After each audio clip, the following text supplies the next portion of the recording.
যে স্যাটেলাইট, সেই স্যাটেলাইটটাকে একদম বাংলাদেশের ওপরে ফিক্স করে রাখা হয়েছে। ভারত কি বাংলাদেশের বিরুদ্ধে যুদ্ধের প্রস্তুতি নিচ্ছে? ভারতের ত্রিপুরা রাজ্যের আগরতলায় বাংলাদেশের সহকারী হাই কমিশনে সোমবার এক হামলা চালিয়েছে স্থানীয় হিন্দুত্ববাদী সংগঠনের সদস্য। প্রিয় দর্শক, সিলেট সীমান্ত দিয়ে ভারতের হিন্দু মঞ্চের কয়েকশো নেতা কর্মী বাংলাদেশে প্রবেশের চেষ্টা। আগরতলায় বাংলাদেশের সহকারী হাই কমিশনে ভারতীয়রা হামলা করেছে। উগ্রপন্থী সীমান্ত অতিক্রম করে বাংলাদেশে হাজার হাজার লোক প্রবেশের চেষ্টা করছে। সমস্ত হিন্দুস্তানের সৈন্য এক জায়গায় করলেও 14 কোটি মুসলমান লাঠি নেই, আল্লাহর দ্বীনের কালেমা দিল্লির লাল কেল্লা। অবশেষে ভারত কিন্তু বাংলাদেশকে যুদ্ধের ঘোষণা দিয়ে দিল। তো বন্ধুরা, শুধু তাই না, এদিকে আবার ভারতের তরুণ ঘোষ ভিডিওর মাধ্যমে বলে দিচ্ছেন ভারতের সব থেকে বড় স্যাটেলাইট যেটা ছিল সেটা নাকি বাংলাদেশের দিক করে দেওয়া হয়েছে। বাংলাদেশের কোথায় কি করা হচ্ছে এবং বাংলাদেশের হিন্দুরা কেমন আছে শুধু সেটা দেখার জন্য একটা ইস্টারা স্যাটেলাইট লাগিয়ে রাখছে ভারত। তো বন্ধুরা, বুঝতে পারছেন আজকের ভিডিওটা কতটা গুরুত্বপূর্ণ একটি ভিডিও। দয়া করে আজকের ভিডিওটি কেউ স্কিপ করবেন না। যদিও বর্তমান বাংলাদেশের রাজনীতির অবস্থা বিশাল ভয়াবহ, আপনারা ভিডিও স্কিপ করে দেখলে ভিডিওর কিছুই বুঝতে পারবেন না। যাই হোক বন্ধুরা, আজকের ভিডিওতে আর বেশি কথা বলে আপনাদের মূল্যবান সময়টি আমি নষ্ট করতে চাই না। সরাসরি আজকে আমরা চলে যাব মূল ভিডিওতে। তো বন্ধুরা চলুন, সর্বপ্রথম আমরা দেখব ভারত বাংলাদেশকে যুদ্ধের ঘোষণা দিলেন, এই বিষয় নিয়ে ডক্টর জাহিদুর রহমান কি বলে, তারপরে আমরা চলে যাব তরুণ ঘোষের কাছে। ভারতের নানা জায়গায় বাংলাদেশ বিরোধী নানা কর্মকাণ্ড ঘটেছে গতকাল। আমরা নিশ্চয়ই মন দিয়ে খেয়াল করেছি, কারণ এই মুহূর্তে ভারত বাংলাদেশের উপরে কি কি ধরনের চাপ তৈরি করতে চাইছে, কেন করতে চাইছে, আমাদের কি করা উচিত, এরকম নানা আলোচনায় আমরা যৌক্তিক কারণেই ব্যস্ত আছি। সবচেয়ে উল্লেখযোগ্য ঘটনাটি ছিল নিশ্চয়ই আগরতলা, ত্রিপুরার রাজধানীতে আমাদের সহকারী যে হাই কমিশন, তাতে ভারতের ওরা খুব উগ্রবাদী আতঙ্কবাদী বলে, হিন্দু উগ্রবাদী এবং আতঙ্কবাদীদের হামলা ভাঙচুর হয়েছে, পতাকা পুড়িয়ে ফেলা হয়েছে এবং আমাদের সভরেন জায়গা, একটা হাই কমিশন বা দূতাবাস এরকমই জায়গা, সেই হামলা হয়েছে। সেটা নিয়ে কথা বলেছি ইনস্ট্যান্টলি। এছাড়াও আরও বেশ কয়েকটা ঘটনা হয়েছে, আমরা একত্র করে একটু কথা বলতে চাই। শুধু সেখানেই না, এক ধরনের সিনক্রোনাইজড অ্যান্ড সিস্টেম্যাটিক, এই শব্দটা বাংলাদেশের হিন্দুদের ওপরে তথাকথিত অত্যাচার নিয়ে ভারত ব্যবহার করতে চায়, কিন্তু সিস্টেম্যাটিকলি তারা গতকাল অনেক কাজ করেছে। রাদার বাংলাদেশের বিভিন্ন জায়গায় এক ধরনের উস্কানি দেওয়ার জন্য মুম্বাইয়ে বাংলাদেশ উপকমিশনের সামনে বিশ্ব হিন্দু পরিষদের বিক্ষোভ, এখানে তারা অতটা কাছে যেতে পারেনি, ভাঙচুর করতে পারেনি। এছাড়াও ফেনীর বিলোনিয়া সীমান্তে ভারতীয়দের বাংলাদেশ বিরোধী বিক্ষোভ, বিজিবির প্রতিবাদ, সীমান্তের কাছে বেশ কিছু লোকজন একত্র হয়ে তারা উচ্চস্বরে মাইকে আমাদের গালাগাল করে, প্রধান উপদেষ্টা, সরকারদের সবাইকে। খুব বেশি মানুষ একত্র হয়েছে তা না, কিন্তু সেখানে এসেও তারা করেছে এবং আমাদের বিজিবি ওদের বিএসএফের কাছে এটা নিয়ে প্রতিবাদ জানিয়েছে। নিশ্চয়ই এটাই হওয়ার কথা। এটা শেখ হাসিনার বাংলাদেশ না, একেবারে কৃতদাস কোনো মানসিকতা বাংলাদেশের কোনো সরকারের ভবিষ্যৎ আর থাকা চলবে না। বাংলাদেশে আলু পেঁয়াজ বন্ধ করে দেওয়া হবে, শুভেন্দু অধিকারী, মানে খুব বিষয় না তিনি বলছেন। একটু যদি দেখি, আজকে সিনেমা ট্রেলার দেখিয়ে গেলাম, বাংলাদেশের হিন্দুদের ওপর অত্যাচার বন্ধ না হলে এবং চিন্ময় কৃষ্ণ দাস মুক্তি না পেলে 5 দিন স্থলবন্দর বন্ধ থাকবে। এরপর 2025 সালে লাগাতার বন্ধ করে দেওয়া হবে। আলু পেঁয়াজ কী করে যায় তা আমরা দেখব। এখানে তিনি এমন একটা দাবি জানিয়েছেন যেটা সারপ্রাইজিংলি অনেকের কাছে রেজোনেট করেছে মমতা ব্যানার্জির কাছে। ওটাই সবচেয়ে বেশি আলোচনার বিষয় ছিল। আমি সেই বিষয়ে আসব, যেটা তিনিও বলেছেন। তারপর তিনি অন্যান্য কথাবার্তা তার চলছে এবং কোনো একটা জায়গায় যেন বলছেন যে কলকাতায় যত আবর্জনা হয় সেটা দিলে বাংলাদেশ নাকি ভেসে যাবে। মানে বাংলাদেশে, মানে কলকাতায় এত আবর্জনা তৈরি হয় কেন আমরা জানি না। যাই হোক, ভারতের করিমগঞ্জে বিক্ষোভকারীদের বাধায় জকিগঞ্জ দিয়ে পণ্য আসা বন্ধ। খেয়াল করি আমরা, বাংলাদেশের সাথে বিভিন্ন বর্ডারে জিনিসগুলো আটকে দেওয়ার কথাবার্তা হচ্ছিল এবং সেই ধরনের পরিস্থিতি তৈরি হয়েছে। ভারতের শ্রীভূমির সীমান্তে সনাতনী ঐক্যমঞ্চ নামের একটি সংগঠনের বাধার মুখে বাংলাদেশের ব্যবসায়ীরা আমদানি করা পণ্য দেশে নিয়ে আসতে পারছেন না। আজ সোমবার সকালে কিছু কমলা সিলেটের জকিগঞ্জ রেল স্টেশন দিয়ে বাংলাদেশে এলেও পরে আন্দোলনকারী সংগঠনটির বাধার মুখে আর কোনো পণ্য আসেনি। এখানে কিছু লোকজন একত্র হয়ে এমনকি বাংলাদেশে ঢোকার চেষ্টা করেছে। এই ধরনের আলোচনা আমরা বিভিন্ন জায়গায় দেখেছি। সবচেয়ে গুরুত্বপূর্ণ যে উক্তিটি সেটা হচ্ছে আমরা জানি, সেটা হলো মমতা ব্যানার্জি যা বলেছেন সেটা। মমতা ব্যানার্জি কি বলেছেন আমাদের সামনে এর মধ্যেই এসছে। তিনি শান্তিরক্ষী বাহিনী বাংলাদেশে মোতায়েন করতে চাইছেন, চাইতেই পারেন, কিন্তু চেয়েছেন উনি কি বলেছেন আমি এক্স্যাক্টলি একটু পড়ি।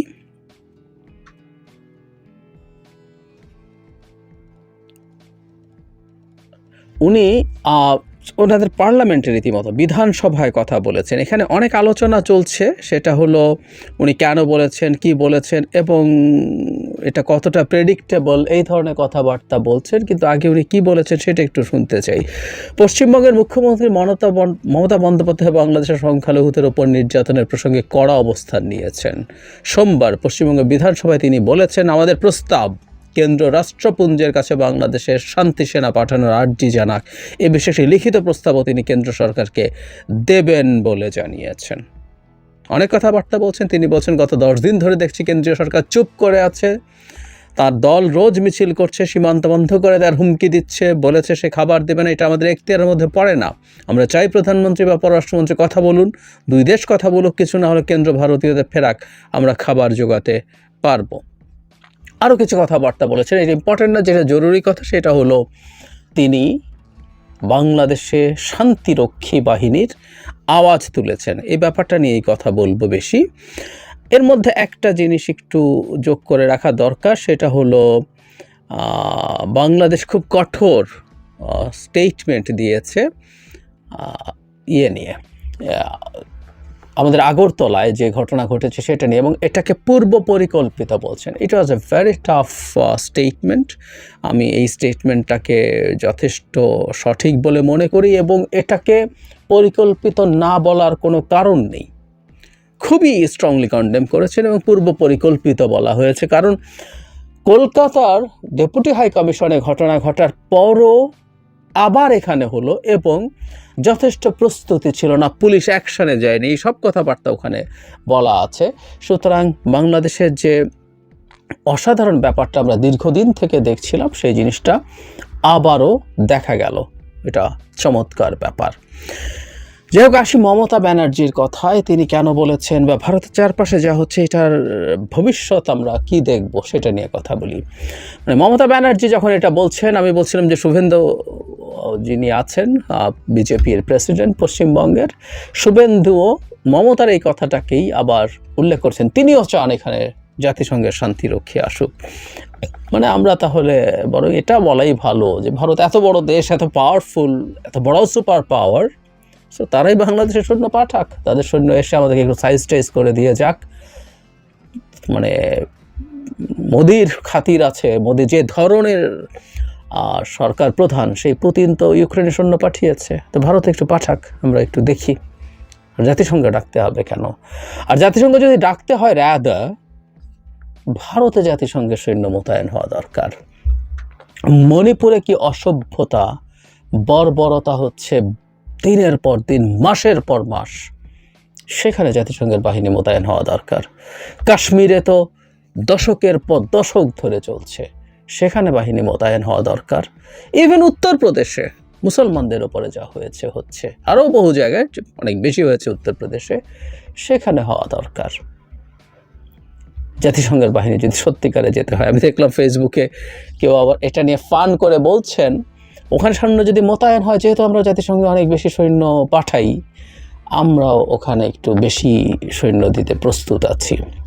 জোকস অ্যাপার্ট, ভারতের রাজনীতির অভ্যন্তরীণ রাজনীতির প্রেক্ষাপটটা বিজেপি ওই জায়গায় নিয়ে গেছে এবং তাদের মিডিয়াকে দিয়ে তারা এমন প্রোপাগ্যান্ডা তৈরি করেছে যে সাধারণ মানুষের মধ্যে বাংলাদেশকে নিয়ে মারাত্মক মিথ্যে পারসেপশন তৈরি হয়েছে।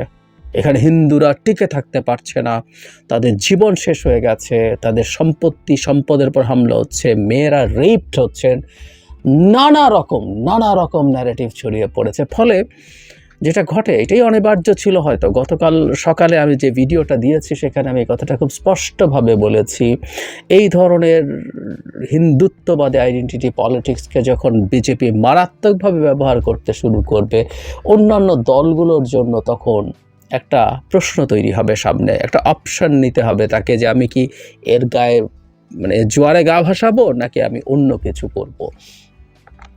দুঃখজনকভাবে মমতা ব্যানার্জি ওই জোয়ারেই গা ভাসালেন।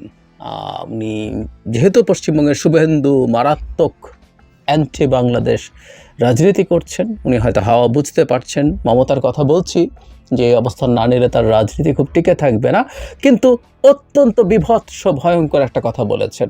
অভ্যন্তরীণ রাজনীতির জন্য হলেও এরকম কথা কেউ বলতে পারে না।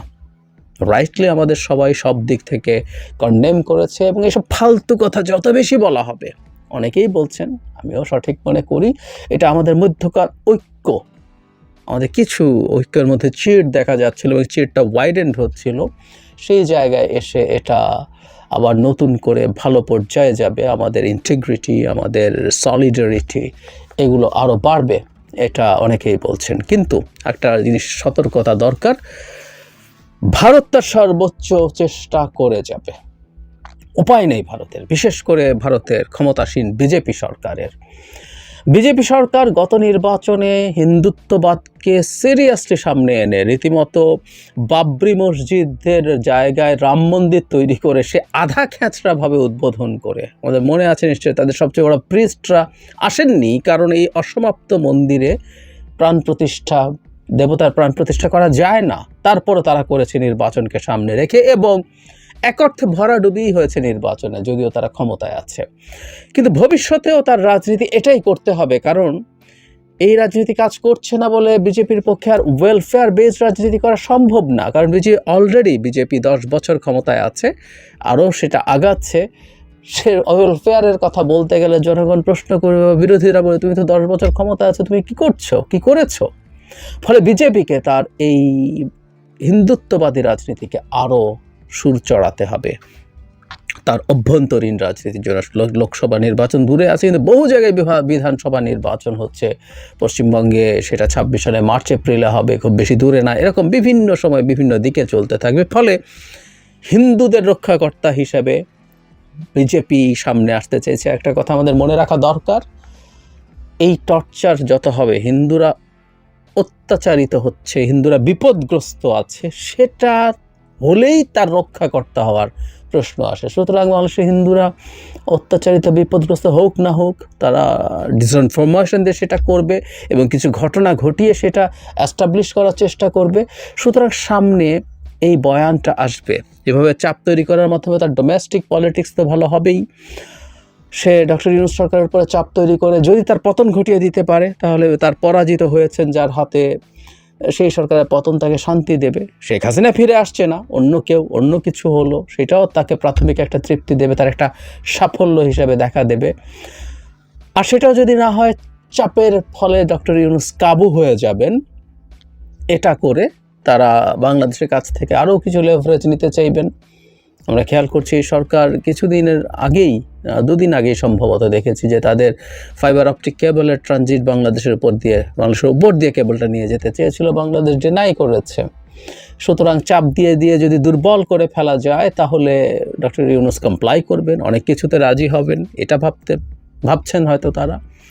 সর্বোপরি তাদের ইগো, মানে একেবারে ব্যক্তির মতো, তুচ্ছ একজন মানুষের মতো ইগো দ্বারা ড্রিভেন হচ্ছে ভারত। এটা আমরা বহুদিন থেকে দেখছি। তার পতন, শেখ হাসিনার পতনের সাথে তারও পতন হয়েছে, তার ফরেন পলিসির পতন হয়েছে, সে ইগোকে স্যাটিসফাই করার জন্য। সো এই সবগুলো কারণ যদি আমরা একত্র করি, তাতে আমরা বুঝি এই ঘটনাগুলোর ইন্টেন্সিটি সামনে বাড়বে। তবে তার ঘটানো ঘটনাগুলো কিন্তু তার জন্য খুব সোজা না। এই যে ভারতের অভ্যন্তরে আমাদের একটা সহকারী হাই কমিশনে হামলা হয়েছে, যেটা একটা সার্বভৌমত্বে আঘাত করার মতো, এটা ভারত যে কতটা উগ্রবাদী দেশ, কতটা মৌলবাদী দেশ, কতটা আতঙ্কবাদী ওরা বলে, সে আতঙ্কবাদী তারা এইটা বলার মতো অস্ত্র আমাদের সামনে চলে এসছে। এত মহাপরাক্রমশালী ভারত প্রিভিয়াসলি একটা ডেপুটি হাই কমিশনে ঝুঁকে তৈরি হওয়ার পরও এখানে নিরাপত্তা দিতে ব্যর্থ হয়েছে। ফলে ভারত হিসেবে, রাষ্ট্র হিসেবে ভারতের ক্যাপেবিলিটিকে এটা প্রশ্ন করে। আর যদি ভারত ইন্টেনশনালি করে থাকে সেটাও ভয়ঙ্কর, মানে তার ইনক্যাপেবিলিটিও প্রবলেম্যাটিক, আর ইচ্ছে করে করেছে এটা আরও ভয়ঙ্কর। সো এরকম ঘটনা যত ভারতের ভেতরে ঘটবে সেটা আমাদের হাতেও বেশ কিছু অস্ত্র তুলে দেবে। এই সময় আমাদের যেটা করতে হবে, সহ্য করতে হবে, ধৈর্য ধরতে হবে, একতাবদ্ধ থাকতে হবে। আমরা সবাই যেন একসাথে থাকি, একতাবদ্ধ থাকি, সরকারের পেছনে থাকি, সরকারকে সমর্থন করি। নিজেদের মধ্যে পাল্টাপাল্টি যেসব অভিযোগ, হুমকি শুরু হয়েছিল, ট্যাগিং, পাল্টা ট্যাগিং, সেগুলো যাতে আপাতত অন্তত আমরা বন্ধ রেখে এই সময়টা লড়াই করার চেষ্টা করি। আমি আগের একটা ভিডিওতে বলেছিলাম শান্ত থাকা। আমরা মিছিল করব, প্রতিবাদ করব, ফেসবুকে লিখব, আমাদের সলিডারিটি দেখাবো, কিন্তু জরুরি কথা হচ্ছে আমরা শান্ত থাকব। আমরা পাল্টা কোনো আক্রমণাত্মক আচরণ, ভারতের কোনো স্থাপনা, ভারতের পতাকাকে পদদলিত করার মতো ঘটনা ঘটেছে, বা অনেকেই এটাকে আমরা ডিনাউন্স করেছি, এটা অন্যায় হয়েছে, এটা ভুল হয়েছে, আমরা এমন কিছু করব না। এবং অবশ্যই আমাদের হিন্দু ভাই বোনদের প্রতি কোনো রকম হুমকি তৈরি হয় তাদের ব্যক্তিগত জীবনের ওপরে, তাদের প্রতিষ্ঠানের ওপরে, তাদের উপাসনালয়ের উপরে, কোথাও যেন কিছু না হয়, এই সব কিছু আমরা খেয়াল রাখব। এই মুহূর্তে বাংলাদেশের সবচেয়ে আলোচিত ঘটনা হচ্ছে আগরতলায় বাংলাদেশের সহকারী হাই কমিশনে ভারতীয়রা হামলা করেছে। আমি খুবই প্রত্যাশিত মনে করি, এবং আমরা আরো বেশ কিছু ঘটনার জন্য সামনে প্রস্তুত থাকা উচিত হবে। আরো বেশ কিছু ঘটনা ঘটবে আমরা ধারণা করতে পারি। আগে যে হয়েছে সেটা নিয়ে একটু আলোচনা করি, এবং কি উদ্দেশ্য হয়েছে, এবং সেই উদ্দেশ্যটা অবশ্যই আমাদের ব্যর্থ করতে হবে। আমি একটু নিউজটা পড়ি। ভারতের উত্তর পূর্বাঞ্চলীয় ত্রিপুরা রাজ্যের উত্তর আগরতলায় বাংলাদেশের সহকারী হাই কমিশন প্রাঙ্গণে হামলা হয়েছে। হিন্দু সংঘর্ষ সমিতি নামে একটি সংগঠনের সমর্থকরা এই হামলা চালান বলে প্রত্যক্ষদর্শী সূত্রে জানা গেছে। দুঃখজনক বলছে ভারতের পররাষ্ট্র মন্ত্রণালয়। ওখানকার এক সাংবাদিক বলেন, দুপুরের দিকে সহকারী হাই কমিশনে হামলা হয়। উনি বলেন, হিন্দু সংঘর্ষ সমিতি নামে একটি সংগঠনের সমর্থকরা এই হামলা চালান। তারা সহকারী হাই কমিশনের ভেতরে ঢুকে বাংলাদেশের পতাকা নামিয়ে তাতে আগুন দেন, এবং সেখানে তারা কিছুটা ভাঙচুরও করেন। কয়েকদিন ধরেই ওই সাংবাদিক বলছেন, হিন্দু সংঘর্ষ সমিতি সংগঠনের ব্যানারে আগরতলা ও এর সংলগ্ন অঞ্চলে বিক্ষোভ মিছিল করা হচ্ছিল। আজ দুপুরে তারা হঠাৎই হাই কমিশন প্রাঙ্গণে ঢুকে পড়েন।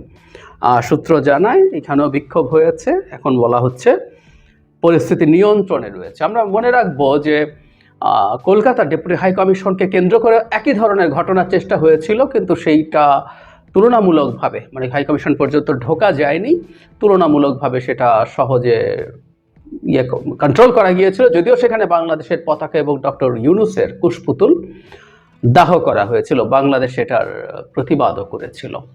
আমি খুবই প্রত্যাশিত বলছি, এবং আরও কি ঘটতে পারে সেগুলো আমরা কিছুটা ধারণা করতে পারবো। মানে ভারত বাংলাদেশের অভ্যন্তরে একটা হিন্দু মুসলিম দাঙ্গা বাঁধাতে চাইছে। সাম্প্রতিক সময় চিন্ময় কৃষ্ণকে গ্রেফতার করা নিয়ে যে ঘটনা ঘটলো, তাতে একজন মুসলিম আইনজীবীকে হত্যা করেও দাঙ্গা লাগাতে ব্যর্থ হয়েছে ভারত। এখন ভারত আবারও উস্কানি দিচ্ছে, এবং আমরা অবশ্যই এই উস্কানির ফাঁদে পা দেব না। ভারত চাইছে আমরা ফাঁদে পা দিই, কারণ একটা দেশের হাই কমিশনে হামলা কিন্তু ভয়ঙ্কর ব্যাপার। কোনো একটা দেশের high commission, deputy high commission, সহকারী হাই কমিশন, এই জায়গাগুলো ওই দেশের এক ধরনের সার্বভৌম ভূমি।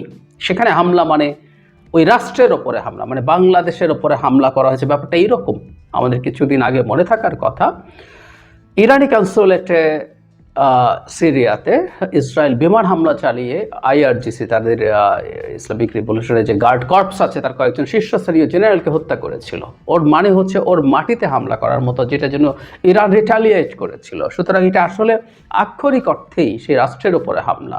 সো কিছু ভারতীয় বাংলাদেশের রাষ্ট্রের ওপরে হামলা করেছে, ব্যাপারটা এভাবে বলা যেতেই পারে। এটা অতিশয়োক্তি না, এটা এরকমই ব্যাপারটা। কিন্তু তারা কি চাইছে এখন? তারা চাইছে আমরাও একই রকম কাজ করি, আমরা প্রতিবাদ করব। নিশ্চয়ই আমি দেখেছি বৈষম্য বিরোধী ছাত্র আন্দোলন, তারা মিছিলের ডাক দিয়েছে, মিছিল করব, আমরা কথা বলবো, কিন্তু তারা চাইছে আমরাও এবার ভারতের হাই কমিশনে বা ভারতের অন্যান্য স্থাপনা আছে সেগুলোতে কিছু করি।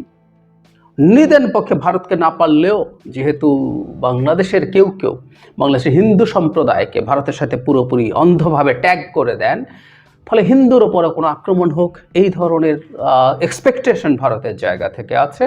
সুতরাং সেই জিনিস তারা চাইছে, তারা বসে বসে চাইছে এই কাজটা করা।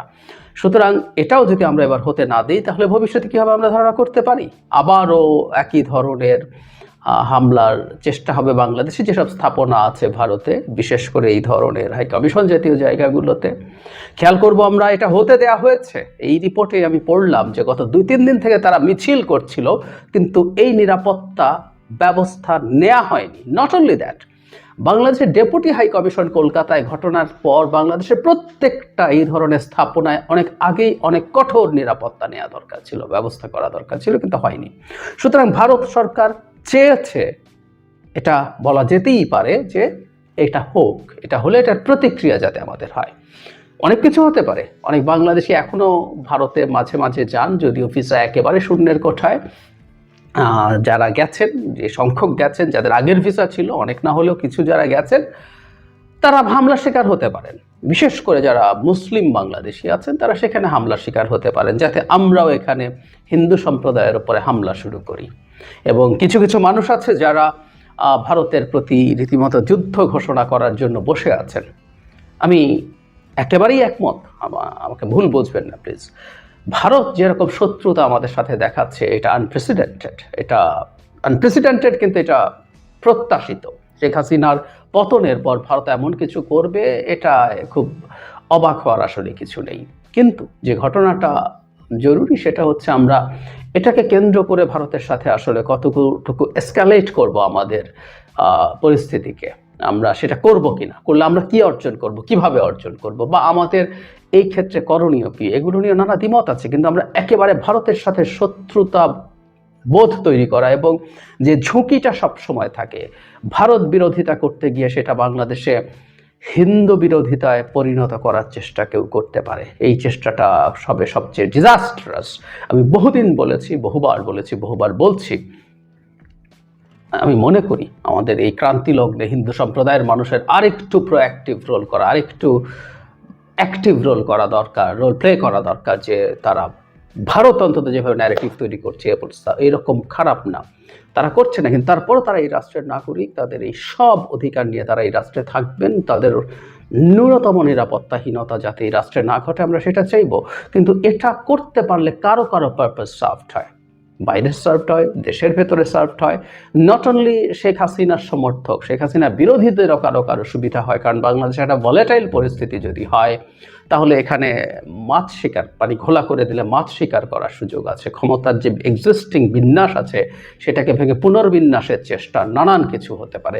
সো এটা নানামুখী ষড়যন্ত্র, এটা আমাদের রাষ্ট্রের অভ্যন্তরীণ নিরাপত্তা, আমাদের সার্বভৌমত্ব, আমাদের ইন্টিগ্রিটি সব কিছুর সাথে জড়িয়ে পড়েছে। সুতরাং আমরা নিশ্চয়ই শান্ত থাকব, আমরা যাতে কারো উস্কানিতে কোনো রকম পা না দেই।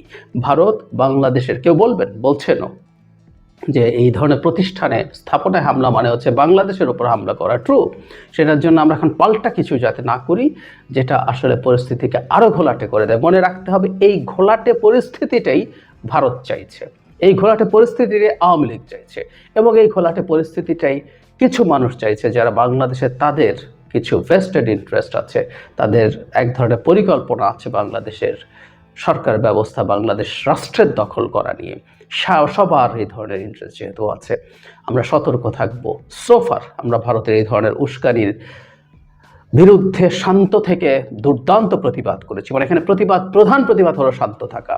আমরা নিশ্চিতভাবেই আমাদের মিছিল করা, সমাবেশ করা, ফেসবুকে লেখা, এই প্রতিবাদগুলো আমাদের থাকতেই পারে, কিন্তু সেটা যাতে কোনো দিনকে কোনোভাবে ভায়োলেন্ট পর্যায়ে না চলে যায়, খুব সতর্ক থাকতে হবে। এই সময়কার সবচেয়ে বড় প্রতিবাদ হচ্ছে শান্ত থাকা এবং শান্ত থেকে সরকারকে কাজ করতে দেয়া। আমি আশা করি, আমি বিশ্বাস করি বর্তমানে আমাদের দেশে সরকার আছেন, তারা আমাদের এই রাষ্ট্র হিসাবে যে আমাদের সার্বভৌমত্বের প্রশ্ন, সম্মানের প্রশ্ন, আরেক রাষ্ট্রের সামনে মাথা তুলে দাঁড়ানোর প্রশ্ন, সব ক্ষেত্রেই চমৎকারভাবে রেসপন্ড করছেন। আমরা তাদেরকে ডিল করতে দেই, আমরা দেখি এবং আমাদের প্রতিবাদ জারি রাখি এবং শান্ত থাকি, শান্তভাবে করে। প্লিজ, আমি এই কথাটা রিপিট অনেকবার হয়ে গেল, আবারও করছি, কোনোভাবেই ভারতের হয়ে ভারতের কোনো স্থাপনা বা ভারতের সাথে হিন্দু সম্প্রদায়কে ট্যাগ করে তাদের বিরুদ্ধে কোনো আচরণ আমরা কোনোভাবেই যেন না করি, অন্তত স্টেটাসেও না বলি। নমস্কার, আমি তরুণ ঘোষ। মিলিটারি ইন্টেলিজেন্স সার্ভিস আমাদের যে ভারতে রয়েছে, মিলিটারি ইন্টেলিজেন্স সার্ভিসের অনুরোধে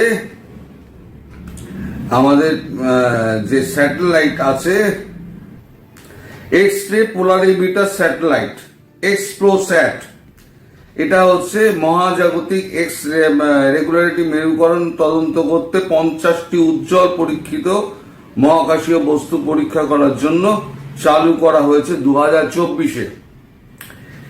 এটা হচ্ছে একদম সাম্প্রতিকতম যে স্যাটেলাইট, সেই স্যাটেলাইটটাকে একদম বাংলাদেশের ওপরে ফিক্স করে রাখা হয়েছে 24 ঘন্টার জন্য। মানে এখন থেকে 24 ঘন্টা বাংলাদেশের ওপরে ফিক্স করা থাকবে এই স্যাটেলাইট। এই অনুরোধটা জানিয়েছিল আমাদের মিলিটারি ইন্টেলিজেন্স সার্ভিস গভর্নমেন্টের ডিফেন্স ডিপার্টমেন্ট সেই অনুরোধ একদম পাঠিয়ে দেয় আমাদের ইসরোকে, ইন্ডিয়ান স্পেস রিসার্চ অর্গানাইজেশন, সেইখানে পাঠিয়ে দেওয়া হয়। এই স্যাটেলাইটটা কাজ হচ্ছে সারা বিশ্বের উপরেতে নজর রাখা, 50টা দেশের ওপরে নজর রাখা। আরো অনেক স্যাটেলাইট আছে, তার মধ্যে এটা হচ্ছে সব থেকে উন্নততর প্রযুক্তির একটি স্যাটেলাইট, যেটা ফেব্রুয়ারি 2024-এ এটাকে ছাড়া হয়েছিল। এই স্যাটেলাইটটা যে ছবি নেওয়ার যে ক্ষমতা, সেটা হচ্ছে মানে বহু শক্তিশালী। মানে একেবারে ঘরের কোণ অবধি ছবি তুলে সেটা কিন্তু একেবারে পাঠিয়ে দিতে পারে ইসরো দপ্তরে। এখন বাংলাদেশের ভেতরে কি হচ্ছে না হচ্ছে, বিশেষ করে রংপুর, চট্টগ্রাম, যশোর, খুলনা, এই সমস্ত অঞ্চলগুলো হিন্দু অধ্যুষিত যে সমস্ত এরিয়াগুলো রয়েছে, সেখানে কি হচ্ছে না হচ্ছে, কি মুভমেন্ট হচ্ছে, কারা মুভমেন্ট করছে, সেই সমস্ত জানার জন্য ডিরেক্টর অফ মিলিটারি ইন্টেলিজেন্সের অনুরোধে ডিফেন্স ইসরোকে যে অর্ডারটা দিয়েছে, সেই অর্ডার অনুযায়ী এখন সেখানে 24 ঘন্টা একদম বাংলাদেশের ওপরে স্যাটেলাইটটাকে লাগিয়ে দেওয়া হয়েছে। এবার বাংলাদেশের প্রতিটা মুভমেন্ট ভারতবর্ষের কাছে টিভি স্ক্রিনে একেবারে ঝরঝর করে চলে আসবে। সুতরাং লুকিয়ে ছুপিয়ে যদি সন্ত্রাসবাদীরা কিছু করতে চায়, তাহলে পরে সেটা পারবে না। তার জন্য প্রযুক্তির নানান রকম ব্যবস্থা নেওয়া হচ্ছে। ভারত যে সমস্ত কাজকর্ম করছে, তাতে কিন্তু মোটামুটি ওপারে বাংলাদেশের সৈন্যবাহিনীতে একটা রীতিমতো শঙ্কা একটা ভর করেছে। দেশের আপনাদের বাংলাদেশের যে সেনাবাহিনীর যিনি প্রধান ওয়াকারুজ্জামান, তিনি একটা অনুষ্ঠানে বলেছেন, দেশের স্বাধীনতা সার্বভৌমত্ব রক্ষায় নতুন অফিসারদের প্রস্তুত থাকার নির্দেশ দিয়েছেন সেনা প্রধান। নতুন ক্যাডেট যারা আসছে, অফিসার যারা জয়েন করছে, তাদের একটা অনুষ্ঠানে ভাষণ দিতে গিয়ে ওয়াকারুজ্জামান এই কথাটা বলেছেন। এখন ভারত প্রযুক্তির ব্যবহার করে, এখন তো সে কনভেনশনাল যুদ্ধ নেই যে কনভেনশনাল যুদ্ধ নিয়ে গিয়ে আমি একেবারে সেনা ফেনা ঢুকিয়ে দিলাম, দিয়ে একেবারে ট্যাঙ্ক ফ্যাঙ্ক ঢুকিয়ে দিলাম। কনভেনশনাল যুদ্ধ এখন হয় না। এখন যে যুদ্ধ হয় সেটা হচ্ছে 2500, 3000, 5000 কিলোমিটার দূর থেকে শুধু সুইচ টিপে যুদ্ধটা হয়, সুইচের ওপরে যুদ্ধ হয়।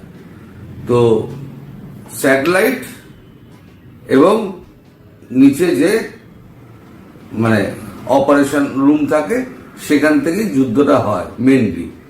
যেমন আপনার ইসরায়েল হামাসের নেতা ইরানে গিয়েছিলেন রাষ্ট্রপতির শপথ গ্রহণ অনুষ্ঠানে।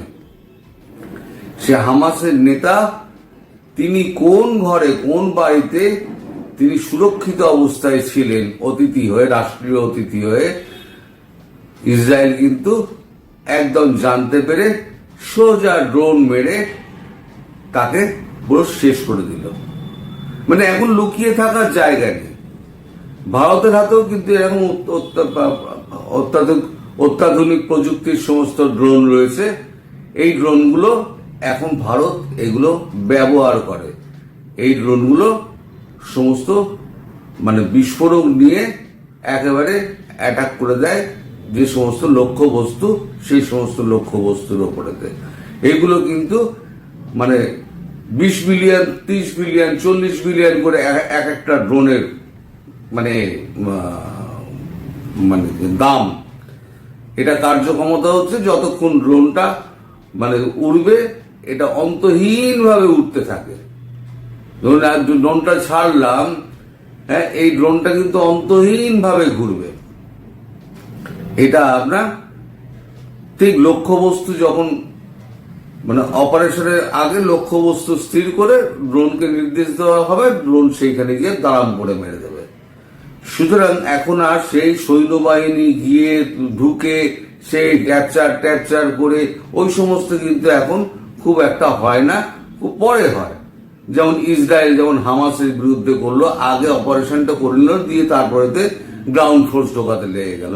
সেটা হচ্ছে একটা কনভেনশনাল ওয়ার। তো এখন এছাড়া আছে আপনার ব্যালিস্টিক মিসাইল এবং ক্রুজ মিসাইল। ব্যালিস্টিক মিসাইল কি? ব্যালিস্টিক মিসাইল হচ্ছে আপনার একেবারে শূন্যে, মহাশূন্যে উঠে যাবে এবং সেখান থেকে আপনার র্যাডার ধরতেও পারবে না কোথা দিয়ে যাবে। মহাশূন্য দিয়ে উড়ে গিয়ে ঠিক জায়গা মতো গিয়ে নিচে নেবে, দাঁড়াম করে মেরে দেবে। সেটা হচ্ছে ব্যালিস্টিক মিসাইল। আর ক্রুজ মিসাইল হচ্ছে একদম এয়ার টু এয়ার যাবে, গিয়ে দাঁড়াম করে মেরে দেবে। ক্রুজ মিসাইল সমস্ত ক্ষেত্রকে তৈরি রাখা হচ্ছে। এখন ইন্ডিয়ান ডিফেন্স ফোর্স সব কিছুকে তৈরি করে রাখছে। এই যে ড্রোন এবং মিসাইল গুলো, এগুলো আগে ঠিক করা ছিল পাকিস্তান এবং চীনের বিরুদ্ধে। মিসাইলগুলো সমস্ত ব্যবহার করার জন্য ঠিক করে রাখা হয়েছিল পাকিস্তান এবং চীনের দিকে। এখন পাকিস্তানের থেকেও মুখ ঘুরিয়ে নেওয়া হয়েছে, কারণ পাকিস্তানের আভ্যন্তরীণ অবস্থা খুব খারাপ। পাকিস্তান নিজের দেশই সামলাতে পারছে না, ভেঙে টুকরো টুকরো হয়ে যাওয়ার মতো অবস্থা। আর চীনের সঙ্গে এখন অতটা আমাদের শত্রুতা নেই, নজর আমরা রাখছি। স্যাটেলাইট আরো স্যাটেলাইট আছে, তারা চীনের ওপরে নজর রাখছে, প্রত্যেকটা কাজের ওপরে নজর রাখছে। আর এখন সমস্ত এগুলোকে নিয়ে আসা হচ্ছে বাংলাদেশকে লক্ষ্য করে। কারণ একটা প্রতিবেশী রাষ্ট্র হঠাৎ করে এতটা শত্রু হয়ে গেল, সেটা মানে আগে তো আন্দাজ করা যায়নি যে শত্রুতা এই জায়গায় ধামাচাপা পড়েছিল, এখন বাস করেছে। ভেতরে ভেতরে বহুদিন ধরেই এটা চলছিল, সেটা শেখ হাসিনার আমলে সেটা কিছুটা চাপা ছিল, এখন অগ্নুৎপাতের মতো সেটা বিস্ফোরণ হয়েছে। তার ব্যবস্থা ভারতবর্ষ করে নেবে। ভারতবর্ষের চিন্তা যেটা হিন্দুদের, সেই হিন্দুদের সুরক্ষার জন্য যা যা ব্যবস্থা করার ভারতবর্ষ করছে, সেটা নিয়ে হিন্দুদের চিন্তা করার কিছু নেই। আর হিন্দুদের ওপরে যত বেশি আপনারা অত্যাচার করবেন, জানবেন আপনার দুঃসময় এবং কালো দিন তত তাড়াতাড়ি আসছে। এটা মাথায় রেখে দেবেন। হিন্দুদের ব্যাপারে এবার মুখ খুলেছেন শেখ হাসিনা। শেখ হাসিনাকে প্রথমে যেমন বলা হয়েছিলেন, আমাদের জয়শঙ্করজি বলেছিলেন, আমাদের বিদেশ মন্ত্রী, যে আপনি দয়া করে মুখ চুপ করে থাকবেন।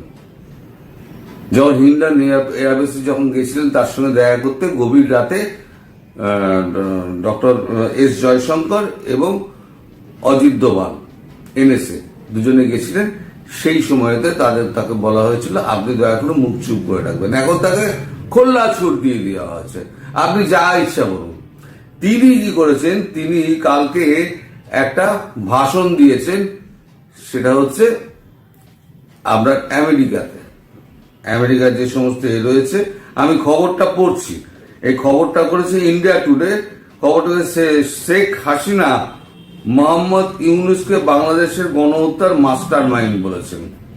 শেখ হাসিনা নিউ ইয়র্কের একটি অনুষ্ঠানে ভার্চুয়ালি বাংলাদেশের মন্দির, গির্জা এবং ধর্মীয় সংগঠন ইসকনের উপর হামলার জন্য মোহাম্মদ ইউনূসের নিন্দা করেন।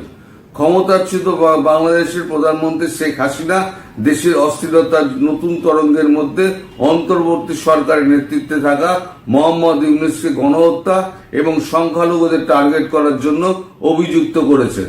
নিউ ইয়র্কে আওয়ামী লীগের একটি অনুষ্ঠানে কার্যত ভাষণ দিতে গিয়ে হাসিনা মন্দির, গির্জা, ধর্মীয় সংগঠন ইসকনের ওপর হামলার জন্য ইউনূসের নিন্দা করেন।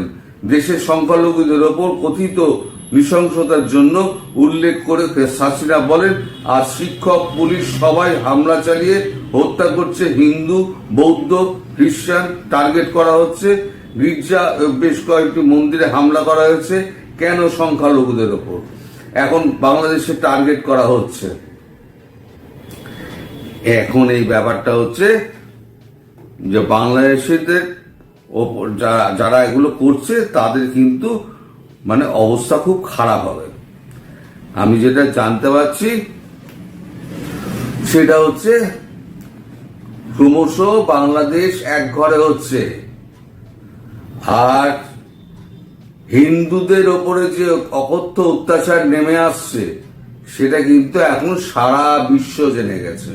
এই যে চিন্ময় মহাপ্রভুকে আপনারা ধরলেন, আজকে তার জামিনের শুনানি ছিল। গতকাল রাতে তার যে আইনজীবী ছিল তাকে একাধিকবার ছুরিকাঘাত করে তাকে হাসপাতালে পাঠিয়ে দেওয়া হয়েছে এবং সেখানে তিনি আইসিইউতে ভর্তি আছেন। তিনি বেঁচে থাকবেন কি বেঁচে থাকবেন না সেটা খুব মানে এখনো বলা যাচ্ছে না। তার অবস্থা কিন্তু আশঙ্কাজনক। এছাড়া 114 জন আইনজীবী যারা হিন্দু আইনজীবী তাদেরকে সমস্ত বিভিন্ন মামলায় তাদেরকে জড়িয়ে দেওয়া হয়েছে। আর আইনজীবী না থাকায় পেছল চিন্ময়ের জামিন শুনানি, পরবর্তী শুনানি 2রা জানুয়ারি। আমি বলেছিলাম না যে কোনো কারণেই যে কোনো ভাবেই হোক 1 মাসের জন্য অন্তত আটকে রাখবে, 2টো সভা করতে দেবে না, কুমিল্লা আর যশোরে 2টো সভা করতে দেবে না। আমি অনেক আগে বলেছিলাম একটা ভিডিওতে যে 1 মাসের জন্য কোনো রকমে আটকে রাখবেই। সেটাই কিন্তু কার্যত এসে দাঁড়ালো যে মানে চিন্ময় প্রভুকে এখন সভা করতে দেওয়া হবে না। এখন এই পরিস্থিতিতে বাংলাদেশ সরকারের পক্ষ থেকে নানান রকম কথা বলা হচ্ছে যে ভারত এর আগ্রাসী ভূমিকা করছে, ভারত সমস্ত মানে কূটনৈতিক চুক্তি ফুক্তি ভঙ্গ করে দিচ্ছে, তমুক করছে, অনেক কিছু বাংলাদেশ সরকারের পক্ষ থেকে বলা হচ্ছে, যদিও সেটাতে কেউ আমল দিচ্ছে না। একটা দেশ কোনো কথা বলেনি, বাংলাদেশের সরকারের পাশে এসে দাঁড়িয়েছে এমন একটা দেশ আপনারা দেখাতে পারবেন না। কোন মুসলিম কান্ট্রি, এই যে 56-57টা মুসলিম কান্ট্রি আছে না, এই মুসলিম কান্ট্রির একটাও কিন্তু রা কাটছে না। কই চীন রা কেটেছে? টার্কি রা কেটেছে? কেউ কথা বলবে না। আপনারা যে কাণ্ডটি করেছেন সমস্ত পৃথিবী আপনাদের দিকে তাকিয়ে ছ্যাঁ করছে। যাই হোক, এখন আপনারা একটু ব্যবস্থা নিন। আপনাদের কিন্তু আমি বলেছিলাম না কালো দিন ঘনিয়ে আসছে, আপনাদের কালো দিন কিন্তু ঘনিয়ে আসছে খুব শিগগিরই। স্যাটেলাইট ফিক্স হয়ে গেছে, ড্রোন সেট আপ হয়ে গেছে, মিসাইল ঘুরিয়ে দেওয়া হয়েছে, ক্রুজ ব্যালিস্টিক দুটোই। পিনাকা তো আছে, বহু এরকম মিসাইল রয়েছে, বহু এরকম মিসাইল রয়েছে ভারতবর্ষের হাতে। কোনোটা 70 থেকে হচ্ছে 7000 কিলোমিটার পর্যন্ত নানান রকম মিসাইল আছে। তো যাই হোক, সেগুলোকে কাঁধে করে নিয়ে গিয়ে বর্ডার নিতে হবে তার কোনো মানে নেই। আর যুদ্ধ যে এখনই লাগছে তারও কিন্তু কোনো মানে নেই। শুধু এটা ভারতবর্ষ নিজেকে তৈরি রাখছে, সমস্ত দিক থেকে তৈরি রাখছে। আপনারা বেশি বেচাল করলে পরে তখন আপনাদের বিরুদ্ধে অ্যাকশনটা নেওয়া হবে। কিন্তু মোদিজির ওপরে যেরকম প্রেশারটা তৈরি হচ্ছে, মোদিজি খুব শিগগির আমার মনে হয় কোন রকম অ্যাকশন হয়তো নিলেও নিতে পারেন। হয়তো কোনো রাত্রিবেলা দেখবো, আমি হাইপোথেটিক্যালি বলছি, কোন মাঝরাতে হঠাৎ দেখলেন যে হঠাৎ প্যারাট্রুপার নেমে গেল, ভেতর দিয়ে ইনভেনশন হচ্ছে, মানে ফোর্স ইনভেনশন গ্রাউন্ড লেভেলে হচ্ছে, প্যারাট্রুপার ঘিরে নিল। এবার আপনার কোথায় সন্ত্রাসী, কোথায় কি, তার আগে তো মিসাইল জামারা যদি মেরে দেয় তাহলে তো সাড়ে সর্বনাশ। তো যাই হোক, এটা হাইপোথেটিক্যালি বললাম, এটা কিন্তু সিরিয়াসলি নেবেন না। আমি বলছি এটা এরকম যদি হতে পারে, এরকম যদি হয় তাহলে কিন্তু মহা সর্বনাশের ব্যাপার হবে। তো যাই হোক, আপনারা সাবধানে থাকুন, একটু সতর্ক থাকুন, একটুখানি এই হিন্দুদের ওপরে অত্যাচারটা কমিয়ে দিন আর হিন্দুদের সুরক্ষার ব্যবস্থা করুন, তাহলে দেখবেন সব ঠিক হয়ে গেছে, সব দেখবেন ঠিক হয়ে গেছে। আর অত ভারতবর্ষে গালাগাল টালাগাল করবেন না। এই যে যারা আজকে শুভেন্দু অধিকারী হাঁক দিয়েছেন, কত মানে হাজারে হাজারে মানুষ গিয়ে কিন্তু ওইখানে গিয়ে সীমান্তে গিয়ে দাঁড়িয়ে রয়েছে, খাবার দাবার পাউরুটি বা শুকনো খাবার নিয়ে গিয়ে, জল নিয়ে গিয়ে ওখানে কিন্তু বসে থাকবে এখন, যতক্ষণ না পর্যন্ত শুধু শুভেন্দু অধিকারী বলছেন চলে এসো, ততক্ষণ পর্যন্ত নড়বে না। এতখানি কন্ট্রোল শুভেন্দু অধিকারীর, এতটাই কন্ট্রোল। তিনি হচ্ছেন গ্রাসরুট লেভেলের নেতা। আর আমাদের মুখ্যমন্ত্রী সম্পর্কে আপনারা যে মন্তব্য করেছেন, উনি একটা মন্তব্য করেছেন, একটা শান্তি সেনা পাঠানো, খারাপটা কি বলেছেন উনি? তাই সেই মুখ্যমন্ত্রী সম্পর্কে আপনাদের একজন উলেমানা মৌলবী, তিনি যে সমস্ত কথাবার্তা বলছেন, নচ্ছার মেয়ে ছেলে থেকে আরম্ভ করে যা খুশি তাই বলছেন, সেই ভিডিও আমি চালালাম না। সেই ভিডিও চালালে পরে আমার নিজেদের রুচিতে বাঁধে। তাই এই মুখ্যমন্ত্রী যে সমস্ত অনুসারী রয়েছে, তৃণমূলের যে সমস্ত ছেলেপিলে রয়েছে, আপনারা বাংলাদেশের বর্ডার পেরিয়ে এই পারে যদি কোনোদিন আসেন, আপনারা ছেড়ে দেবে, জীব একটা একটা করে টেনে ছিঁড়ে ফেলে দেবে। আপনারা সমস্ত সেক্টরকে খেপিয়ে দিয়েছেন, একটা সেক্টর বাকি নেই যেখানকে আপনাদের কেউ রক্ষা করবে। আপনারা হিন্দুকে খেপিয়েছেন, আপনারা মুসলমানকে খেপিয়েছেন, আপনারা খ্রিস্টানকে খেপিয়েছেন। আমি এদেশের কথা বলছি, সারা বিশ্বের কথা বলছি, সারা বিশ্বের সমস্ত সবাইকে খেপিয়ে দিয়েছেন আপনারা। এখন নিজেরা স্বাগতম বন্ধুরা আপনাদের সকলকে আমাদের এই চ্যানেলে। আমি অনুপ বিশ্বাস। তো বন্ধুরা, এখন বাংলাদেশের দিক থেকে সরাসরি ভারত এবং ভারতীয়দের উপরে আক্রমণ হওয়া শুরু হয়ে গিয়েছে, পাকিস্তানের মতো কেস শুরু হয়ে গিয়েছে। কারণ গতকালই খুবই দুর্ভাগ্যজনকভাবে একটি ঘটনা ঘটেছে।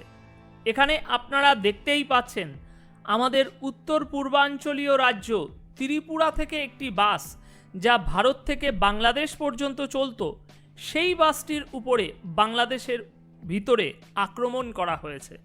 এখানে আপনারা দ্য হিন্দুর খবর দেখতে পাচ্ছেন, যা গতকালই সামনে এসেছে।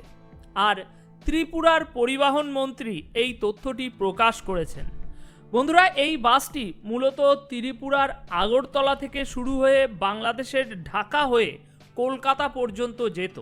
এবার আগের দিন এই বাসটি যখনই ভারতের সীমানা ছেড়ে বাংলাদেশের মধ্যে প্রবেশ করে, তখনই একটি নির্দিষ্ট স্থানে এই বাসটির উপরে আক্রমণ করা হয়। এবার এই দুর্ভাগ্যজনক ঘটনার সামনে আসার সাথে সাথে ত্রিপুরার সরকার এই বিষয়টি নিয়ে অনেকটাই সিরিয়াস হয়ে গিয়েছে এবং তাদের মুখ্যমন্ত্রী মানিক সাহা এখন 2-3টি বিষয় ঘোষণা দিয়েছেন। প্রথমত, তিনি এখন বলছেন যে আমরা বাংলাদেশের সাথে আমাদের বাণিজ্যিক সম্পর্ক সম্পূর্ণভাবে কাট আউট করে দিলাম। দ্বিতীয়ত, তিনি সীমান্ত নিয়ে একটি বড় ঘোষণা দিয়েছেন। আর তৃতীয়ত তিনি বলছেন যে বাংলাদেশ থেকে মেডিকেল এমার্জেন্সির যে কেসগুলো ত্রিপুরাতে আসতো তাদের আর এখন থেকে একদমই গ্রহণ করা হবে না, তাদের জন্যও সীমান্ত বন্ধ করে দেয়া হয়েছে। এছাড়াও বিএসএফকে ইতিমধ্যেই সতর্ক করে দেয়া হয়েছে এবং তিনি আরও বলছেন যে বাংলাদেশে এমন অনেক সন্ত্রাসী আছে যারা এখন জেল থেকে ছাড়া পেয়ে গিয়েছে এবং এটি ত্রিপুরার জন্য অনেক উদ্বেগের বিষয় হয়ে দাঁড়িয়েছে। আর এই কারণেই আমরা এখন ত্রিপুরা ও বাংলাদেশের সীমান্ত পুরোপুরি সিল করে দিচ্ছি। এছাড়াও বন্ধুরা আরও কিছু ঘটনা হয়েছে, মানে অ্যাকশান নেওয়া হয়েছে, সেগুলো ইন ডিটেল আপনাদেরকে এই ভিডিওতে বলবো। তাছাড়া বন্ধুরা খুবই দুর্ভাগ্যজনক যে ঘটনা আমরা কাল দেখেছি সেটি হচ্ছে এই বাস যা ত্রিপুরার রাজধানী আগরতলা থেকে চলতে শুরু করে, তারপর বাসটি যখনই ভারতের সীমান্ত পেরিয়ে বাংলাদেশে প্রবেশ করলো তখনই এই বাসের উপরে ইচ্ছাকৃতভাবে হামলার ঘটনা ঘটানো হয়েছে। এখানে আপনি দেখতেই পাচ্ছেন ত্রিপুরার পরিবহন মন্ত্রী সুশান্ত চৌধুরী এই তথ্যটি শেয়ার করেছেন। আর ওনার ভাষ্যে বন্ধুরা এই ঘটনাটি ঘটেছে বাংলাদেশের ব্রাহ্মণবাড়িয়া জেলার বিশ্বাস রোডে। আর ত্রিপুরার পরিবহন মন্ত্রী তিনি এই পুরো ঘটনাটি যেভাবে বর্ণনা করেছে সেটাই আমি আপনাদের সামনে তুলে ধরছি। বন্ধুরা ভারত থেকে বাংলাদেশের পথে চলতে থাকা এই বাসটি বাংলাদেশে প্রবেশ করার পর বাসটি তার নিজস্ব লেনেই চলছিল, কিন্তু হঠাৎ করেই বিপরীত লেন থেকে একটি ট্রাক ইচ্ছাকৃতভাবে সামনাসামনি এসে বাসটিকে ধাক্কা মারে। আর এর ফলে বাসটি নিয়ন্ত্রণ হারিয়ে ফেলে এবং সামনের একটি অটোরিকশার সাথে সংঘর্ষ হয়। এই পুরো ঘটনাটা এতটাই আকস্মিক ও ভয়াবহ ছিল যে কেউ তা কল্পনাও করতে পারেনি। এবার ওই অটোরিকশার সাথে সংঘর্ষের পর স্বাভাবিকভাবেই বাসটি সেখানে থেমে যাবে। আর বাসটি থামার পর অনেক স্থানীয় লোক সাথে সাথে সেখানে জড়ো হয়ে যায়। প্রথমে তারা ভারতীয় যাত্রীদের ভয় দেখাতে শুরু করে, এরপর তারা সেখানে ভারত বিরোধী স্লোগান দিতে শুরু করে। এমনকি তাদের মধ্যে অনেকেই সেই ভারতীয় যাত্রীদের গালিগালাজ পর্যন্ত করতে শুরু করে দেয় এবং সেখানে তাদের প্রাণনাশের হুমকিও পর্যন্ত দেওয়া হয়েছে। সবই লিখিত রিপোর্ট করা হয়েছে।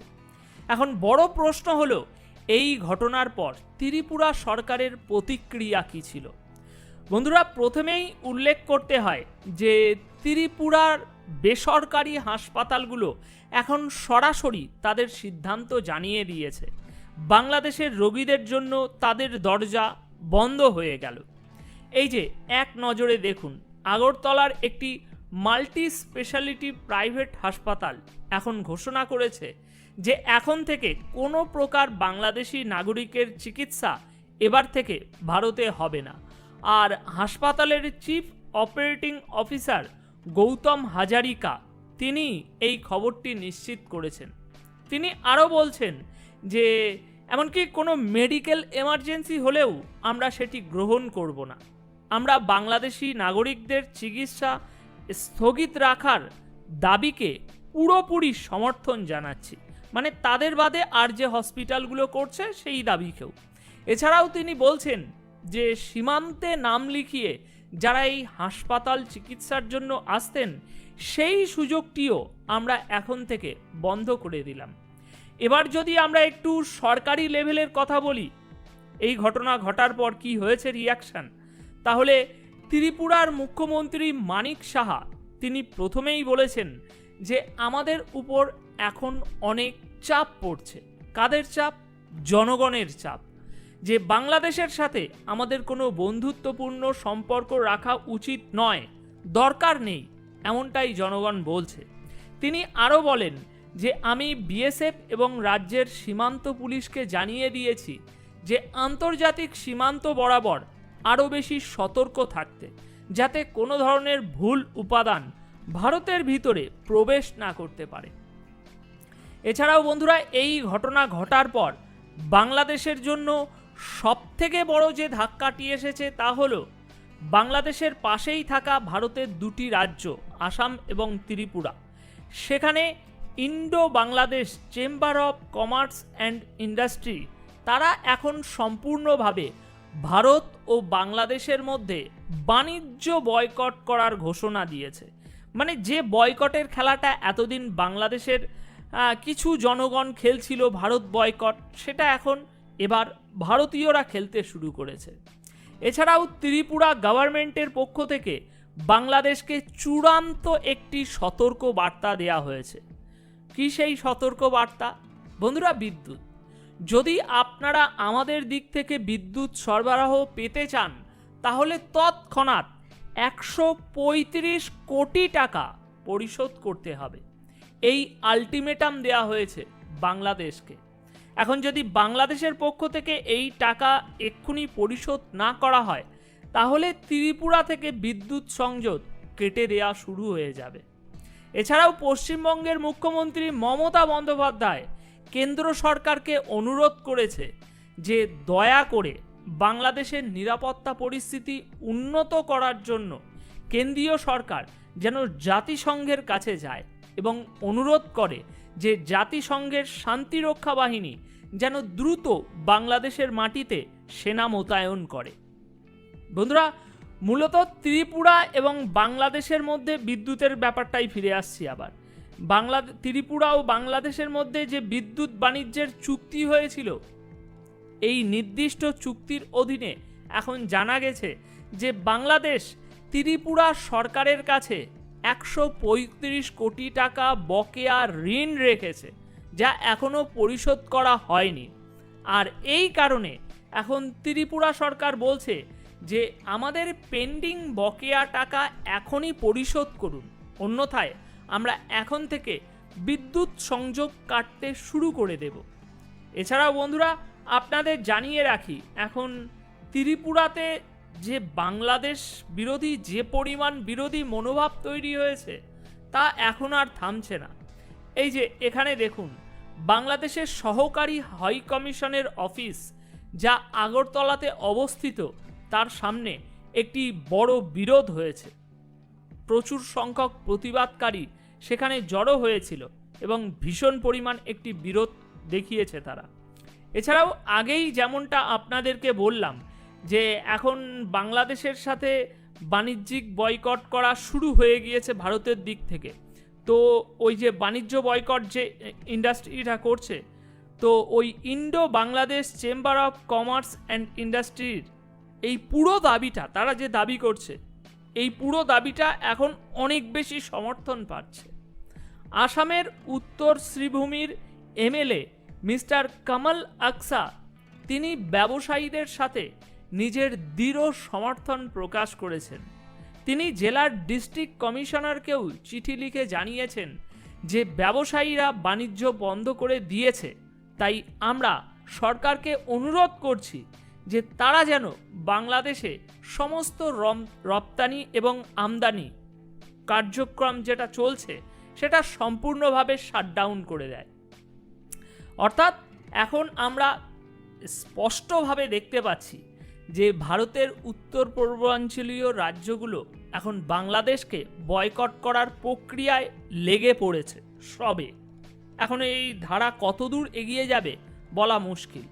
অন্যদিকে বাংলাদেশের পশ্চিম দিকের সীমান্ত, যেখানে ভারতের পশ্চিমবঙ্গ রাজ্য রয়েছে, সেখানেও মুখ্যমন্ত্রী মমতা বন্দ্যোপাধ্যায় তিনি তার বিধানসভায় বলেছেন যে বাংলাদেশের পরিস্থিতি এখন অনেকটাই খারাপ হয়ে গিয়েছে, তাই আমি কেন্দ্রীয় সরকারকে অনুরোধ করছি যেন তারা এই বিষয়ে কঠোর পদক্ষেপ নেয়।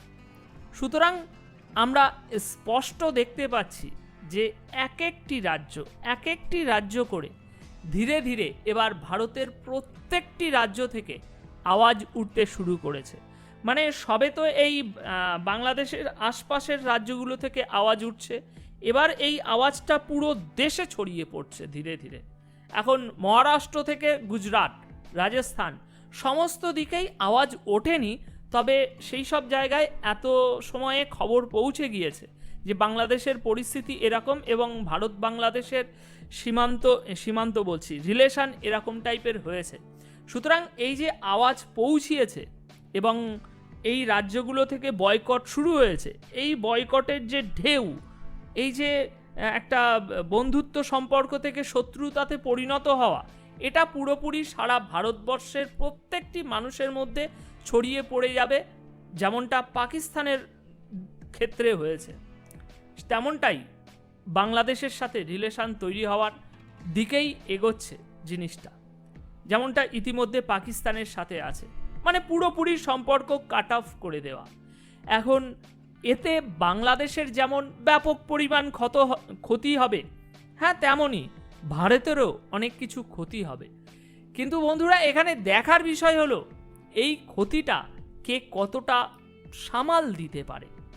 ভারত বাংলাদেশ সম্পর্ক খারাপ হওয়ার ফলে দুই দেশের মধ্যে কোন দেশের ইকোনমিতে কি ইম্প্যাক্ট পড়ে, এটাই হচ্ছে এখন সবথেকে দেখার বিষয়।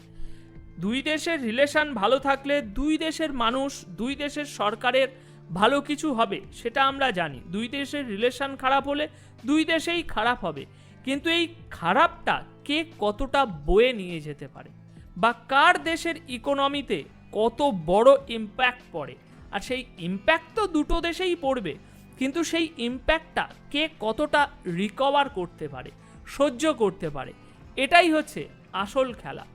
এখন আমার তো মনে হয় না যে ইউনূস সাহেব দেশের ইকোনমিকে, দেশের অর্থনীতিকে, দেশের উন্নতি করতে তিনি শান্তির দূত হিসাবে এসেছেন। তিনি তো শান্তির দূত হিসাবে অশান্তি নিয়ে এসেছেন বাংলাদেশের জন্য। তো সেই জন্যই এখন এই ইকোনমি যদি ডাউনও হয়ে যায়, তাতে আমাদের ইউনূস সাহেবের বিশেষ কিছু এসে যাবে না, বা জামাত শিবিরেরও বিশেষ কিছু এসে যাবে না, কারণ তাদের এজেন্ডাই হচ্ছে দেশকে অস্থিতিশীল করা। তো এখন দেখা যাক এই বিষয়ে কি আর নতুন আপডেট আসে। তবে শেষ করার আগে আপনাদের কাছে মতামত জানতে চাইব। এই যে আমরা পরিষ্কার দেখতে পাচ্ছি যে দুই দেশের রিলেশন আমরা এতদিন ভেবে আসছিলাম যে এবার খারাপ হবে, পরিস্থিতি খারাপ হবে, কিন্তু এখন আমরা দেখতে পাচ্ছি যে খারাপ হওয়া শুরু হয়ে গিয়েছে, এবং যত দিন যাবে তত এই খারাপটা আরও বেশি খারাপের দিকে যাবে। তো এখন ভিডিও শেষ করার আগে আমি আপনাদের কাছে জানতে চাইব যে আপনাদের কি মনে হয়, রিলেশন খারাপ হলে দুই দেশেরই ক্ষতি হবে, কিন্তু সবথেকে মানে এই ক্ষতির জন্য কে বেশি সবথেকে মানে ধাক্কাটা খাবে, এই বিষয়ে আপনাদের কি মতামত সেটা কমেন্ট বক্স।